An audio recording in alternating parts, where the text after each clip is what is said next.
रात्री 2 वाजता अचानक एक फोन वाजतो. एका साध्या कॉलवर संपूर्ण यंत्रणा हालचाल करते.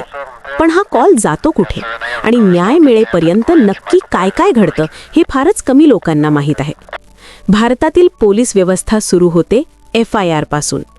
एक कागदाचा तुकडा, पण त्यावर संपूर्ण केस उभी राहते. FIR नोंद झाली आणि कायदा जागा झाला. यानंतर केस जातो तपासाकडे. पुरावे गोळा होतात, साक्षीदार बोलवले जातात आणि संशयाची वर्तुळं हळूहळू घट्ट होत जातात. हे सगळं करणारा असतो इन्व्हेस्टिगेटिंग ऑफिसर. तो जर चुकला तर संपूर्ण केस कोसळते. भारतात पोलीस कधीच एकटा नसतो. त्याच्या मागे असते संपूर्ण यंत्रणा. कॉन्स्टेबल, PSI, PI, DYSP आणि सगळ्यांच्या वर IPS अधिकारी. हे फक्त रँक नाहीत, ही जबाबदारीची साखळी आहे. एक चुकला तर परिणाम संपूर्ण व्यवस्थेवर होतो. पण पोलीस ताकदवार नसला तरी अमर्याद नाही.